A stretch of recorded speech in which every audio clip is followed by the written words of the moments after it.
ফিলিস্তিনের গাজা উপত্যকায় গত ৭ মাস ধরে বর্বরতা চালাচ্ছে দখলদার ইসরায়েল। এই হামলায় এ পর্যন্ত নিহত হয়েছেন প্রায় ৩৫,০০০ ফিলিস্তিনি। মধ্যপ্রাচ্যের মুসলিম সংখ্যাগরিষ্ঠ দেশ হিসেবে ফিলিস্তিনের পাশে দাঁড়ানোর কথা আরব দেশগুলোর, কিন্তু বাস্তবতা হল নিরস্ত্র নিরীহ ফিলিস্তিনিদের উপর ইহুদিবাদী ইসরায়েল নির্বিচারে হামলা চালালেও মধ্যপ্রাচ্যের মুসলিম দেশগুলো অনেকটা নির্বাক রয়েছে। ইসরায়েলি আগ্রাসন ঠেকাতে তাদের মধ্যে খুব বেশি তৎপরতা দেখা যাচ্ছে না। মধ্যপ্রাচ্যের অনেক দেশই তেল বিক্রি করে বিশ্বের অন্যতম ধনী দেশগুলোর তালিকায় নাম লিখিয়েছে। তারা চাইলে ব্যাপকভাবে সহায়তা করতে পারত অসহায় ফিলিস্তিনিদের, কিন্তু ইসরায়েলের অন্যায় দেখেও নিশ্চুপ হয়ে আছে মধ্যপ্রাচ্যের প্রভাবশালী নেতারা। তুরস্কের ইস্তাম্বুলের জায়েম বিশ্ববিদ্যালয়ের ইসলাম ও আন্তর্জাতিক সম্পর্ক বিষয়ক কেন্দ্রের পরিচালক সামি আল আরিয়ান সংবাদ মাধ্যম আল জাজিরাকে বলেছেন, আরব দেশগুলো শুধু চুপ করে আছে তাই নয়, কিছু আরব দেশ ইসরায়েলের এসব অপরাধের সঙ্গে জড়িত আছে।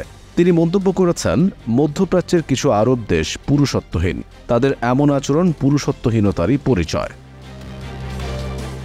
যেমন কূটনীতির আশ্রয় নিয়ে দক্ষিণ আফ্রিকার কাছে সংযুক্ত আরব আমিরাত একটি প্রস্তাব পেশ করেছে। সেই প্রস্তাবে ছিল আন্তর্জাতিক বিচার আদালতে ইসরায়েলের বিরুদ্ধে মামলা প্রত্যাহার করে নিলে দক্ষিণ আফ্রিকায় বিশাল বিনিয়োগ করবে সংযুক্ত আরব আমিরাত।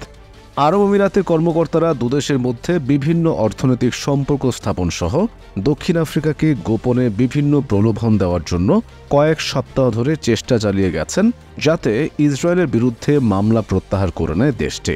তা না করলেও অন্ততপক্ষে বিচার আদালতে ফাইলে অন্তর্ভুক্ত গণহত্যার অভিযোগের তীব্রতা কমিয়ে আনা হয়। কিন্তু দূরের দেশ হলেও দক্ষিণ আফ্রিকা এই অন্যায় প্রস্তাবে সাড়া দেয়নি। জায়েম বিশ্ববিদ্যালয়ের সামি আল আরিয়ান আরও বলেছেন, আমাদের মনে রাখতে হবে তারা চাইলে অনেক বড় ভূমিকা রাখতে পারে, তাদের অনেক কিছুই করার আছে। যুক্তরাষ্ট্রে এসব দেশের অনেক বড় বিনিয়োগ রয়েছে। এছাড়া এসব দেশে যুক্তরাষ্ট্রের সামরিক ঘাঁটি রয়েছে। আরব দেশগুলো ডলারের তেল বিক্রি করায় বিশ্বব্যাপী ডলার রিজার্ভ মুদ্রায় পরিণত হয়েছে। তিনি আরও বলেছেন, আরব দেশগুলো চাইলে অনেক কিছুই করতে পারে, তারা তাদের রাষ্ট্রদূতদের প্রত্যাহার করে নিয়ে আসতে পারে, কিন্তু দুর্ভাগ্যবশত আরব রাজনীতিবিদদের মধ্যে এ ধরনের কোনো ইচ্ছা নেই। এছাড়া বিশ্ববিদ্যালয়ের এই প্রফেসর আরবদের কর্মকাণ্ডকে লজ্জাজনক হিসেবে অভিহিত করেছেন। তিনি জানিয়েছেন, দক্ষিণ আফ্রিকায় যখন বর্ণ বৈষম্য চলছিল তখন বিশ্বের বিভিন্ন দেশ তাদের উপর নিষেধাজ্ঞা দিয়েছিল, বাণিজ্য বন্ধ করে দিয়েছিল, এমনকি জাতিসংঘে তাদের সদস্যপদ রহিত করা হয়েছিল। চাইলে ইসরায়েলকেও এভাবে শাস্তি দেওয়া যায় বলে জানিয়েছেন তিনি।